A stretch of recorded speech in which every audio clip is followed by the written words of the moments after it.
العالمين والصلاة والسلام على سيد المرسلين وعلى آله وصحبه أجمعين. سبحانك لا علم لنا إلا ما علمتنا إنك أنت العليم الحكيم.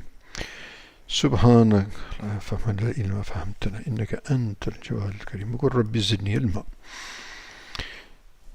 قال الإمام النووي رحمه الله تبارك وتعالى ونفعنا بعلومه في الدارين. قال باب في من سن سنة حسنة أو سيئة.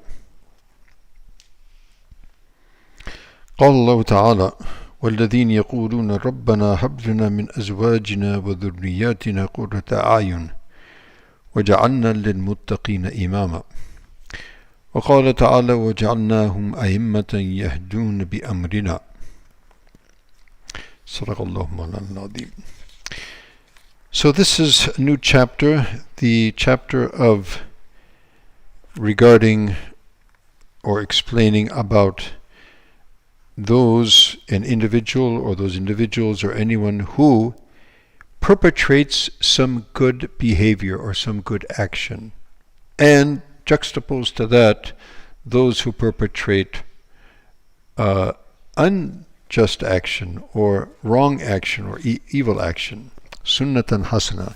So in other words, they perform some type of good behavior, they do some type of good action, and others are influenced in that direction, and others carry on with that.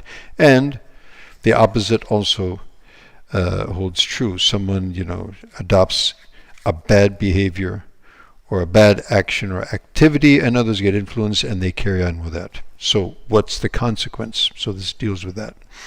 Allah subhanahu wa ta'ala mentions وَالَّذِينَ يَقُولُونَ رَبَّنَا هَبْ لَنَا مِنْ أَزْوَاجِنَا وَذُرِّيَّاتِنَا قُرَّةَ أَعْيُنٍ وَاجْعَلْنَا لِلْمُتَّقِينَ إِمَامًا. So in Surah Furqan, this is mentioning some of the traits, salient traits of the people of Iman and the people whom Allah subhanahu wa ta'ala loves and appreciates.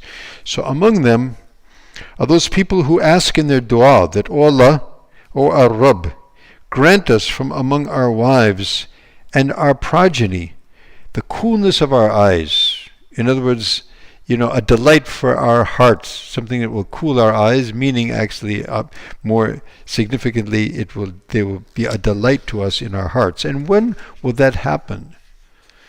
So for the people of the world, that would happen when they get a master's or a doctorate degree, they get a good job, they get a big house here in Irvine or Tustin, and so we're happy. But actually, that's really not what is inferred here at all.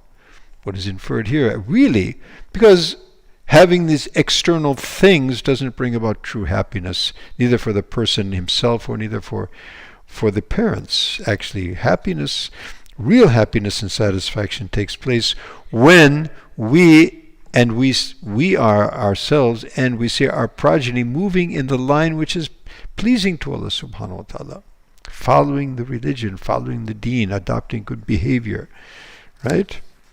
So we ask Allah subhanahu wa ta'ala, this is a dua that we should repeat again and again. O Allah, grant from us from your special mercy and grace from among our wives and our progeny that will be a coolness to the eyes, a pleasure to the heart when we see them moving on the Sirat al-Mustaqim, on the right way, according to your order and the way of your Rasul alayhi salatu wasalam. وَجَعَلْنَا لِلْمُتَّقِينَ إِمَامًا. And they also ask, O Allah, make us guides for humanity towards the right path. Make us imams, make us people who will lead humanity, not people who are led by humanity. Whereas if we follow most of humanity, they will take us off the track.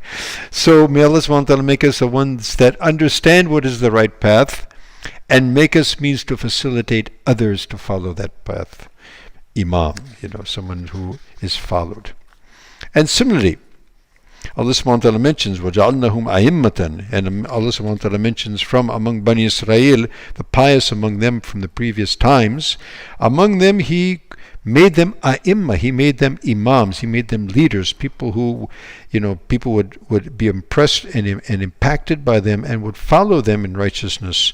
يَهْدُونَ بِأَمْرِنَا. They were imams, they were leaders who used to order and they used to facilitate people to move according to the order of Allah subhanahu wa ta'ala. May Allah subhanahu wa ta'ala make us also among such people. Ameen thumma ameen. Wa akhira da'wana and alhamdulillahi rabbil alameen. Wassalamu alaikum wa rahmatullahi wa barakatuh.